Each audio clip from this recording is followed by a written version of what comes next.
Shalom. Before I get started, as always, I want to give all praise to Yahweh, Bahashem, Yahweh Shai, Bahashem, Rakakwadash. Double honors to the apostles and elders of Great Millstone where I learned this truth. Go ahead and get into it. It's the brother Tazamak coming back with another lesson. I'm going to call this Think It Not Strange Concerning the Fiery Trial. Okay? Because, you know, every day in this truth, we got to go through obstacles, right? So every day in this truth, we have to go through obstacles, whether it be things you're dealing with mentally, you know, being here in Babylon, or whether it be physical things, you know, ailments or whatever you got to go through. Okay, it's not an easy walk. It's not a cakewalk. It ain't a walk in the park. All right. But the things that we're dealing with now, like unrighteous decrees, child support, rent is high as hell, you know, it's going to get worse, and mainly for the 2/3 and the heathens, right? But we're going to be tried as well. So it's going to come a time where Revelation 12:12, this devil's going to come down with great wrath, and the only one that's going to be able to deliver us out of it is Yahweh Bashem Yahweh Shai.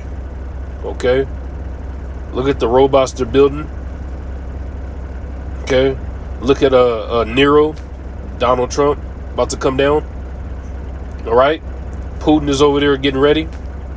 So our trial is going to become much tougher, getting close to the finish line. You know, even myself, sometimes I have weeks where I'm like, God dang it, what the hell's going on this week, right? But the main thing is to snap out of whatever you're going through and continue to fight, because the Lord is going to get all of our enemies for trying to put hell on us. Okay, and the Lord is going to vindicate us, and the Lord is going to have our back in the end. And that's according to the scriptures. Okay, so I'm going to dig into some precepts showing how the Lord is going to have our back. The Lord is going to have his men. Right? Whatever comes our way. Scoffers, squatters, martial law troops, you name it, the Lord is going to have us. So I'm going to start off in the book of 1 Peter, the 4th chapter, and the 12th verse. It reads, Beloved, think it not strange concerning the fiery trial, which is to try you, as though some strange thing happened unto you. So when we get tried, you know, in our daily lives, we're going to be tried all the way up until we get on the chariot, period. There ain't going to be a day where you just get off like, whoo, I didn't have to deal with nothing. You got to deal with something every day living in Babylon. It's the reason why the scriptures say that this is not our rest. Okay, so when you get tried, whether it be something in your daily life, or even when we get closer and closer to the end, where Esau is trying to taunt us with food in our face, put our faces on the news, say we you know, touch people and do all this wicked stuff. Right? You're not supposed to look at that as strange. Like, damn it, why they put me on the news? Or, damn it, why I can't pay my rent?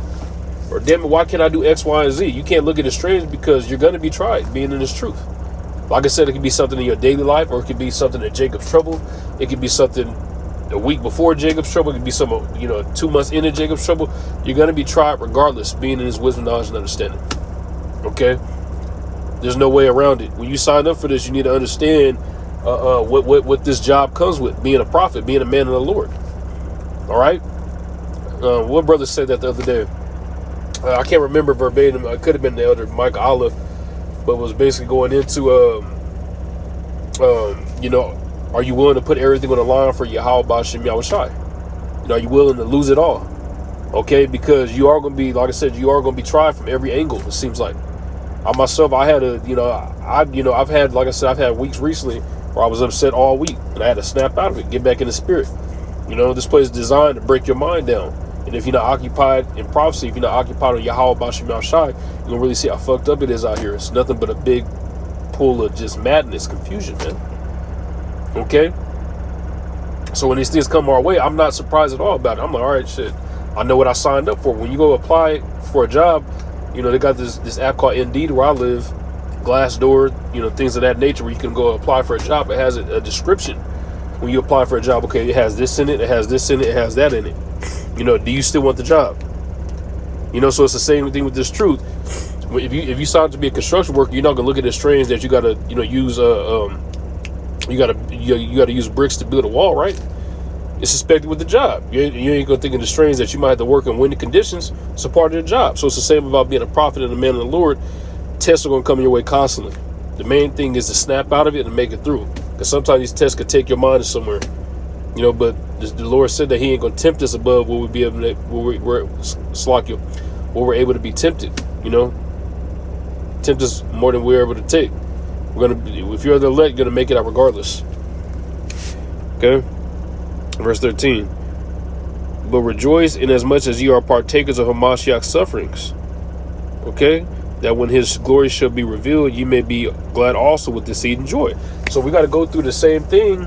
You got to take this on the chin, you know, and go, because we're going through the same thing that Yahweh Shai went through. We're drinking in the cup. So whatever we go through, we got to take it on the chin. Right now, yeah, you know, we deal with shit on a daily basis, a weekly basis, a monthly basis, right? But it's going to get physical as well, because Yahweh Shai had to go through physical sufferings. So we will. The servant is no greater than the master. You know, we could get scourged, spit on, socked, kicked. It's all good. Those are all things that are carnal. The thing that kills this devil is he can't hurt our soul. Yeah, you could kill this, you know, these chains of darkness. You really be doing us a favor, because we have to go back to the spirit world and be with the Lord. You know, the scriptures say that the brothers that pass are in a better case than us, because they don't got to go through this shit on a daily basis. Roughly paraphrasing. You know, we got to deal with this shit on a daily basis. So, you know, going to the spirit world if you're a man of the Lord ain't necessarily a bad thing. You finish your course. You died in Yahweh Shai. Okay. Next I'm going to get is the book of Exodus, 14th chapter. And I'm going to go to the point.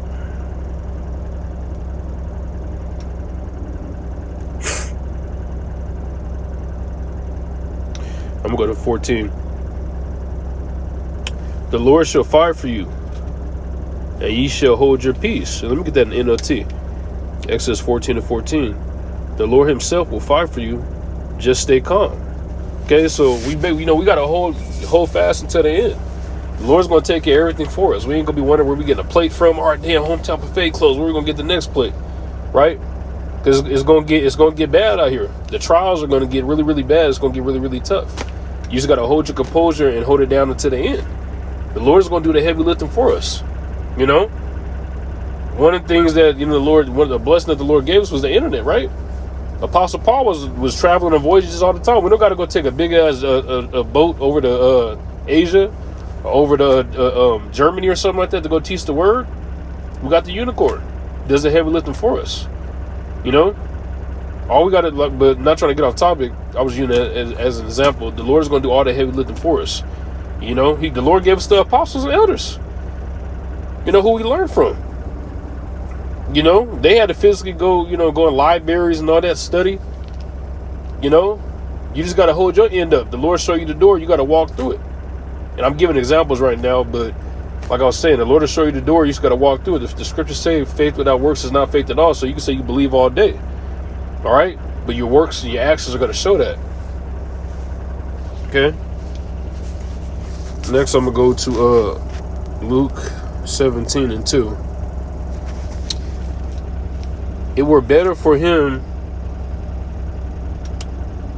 that a millstone were hanged about his neck and he cast it into the sea, than that he should offend one of these little ones. Okay, and going into the scoffer or scorners or whoever comes against us physically, because they're gonna have martial law troops out here, robots. Any of y'all mess with the Lord's anointed, the Lord's gonna tear y'all apart, man. Gonna tear y'all apart. Just like Sakari walked up to brothers in Los Angeles. Them dudes is bozos, man. I know they think it's fun, it's cute, people laughing, yeah, it's not fun. It's not a joke. Them images of brothers are gonna pop up in your head. Why am I getting fucked up like this? It's gonna flash in front of your eyes.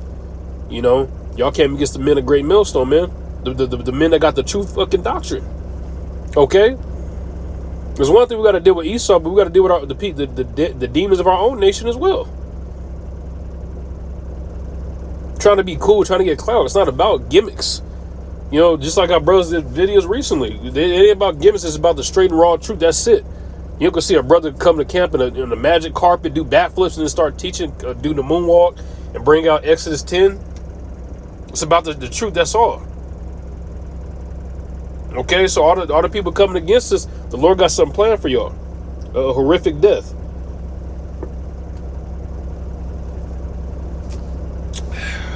Lock you.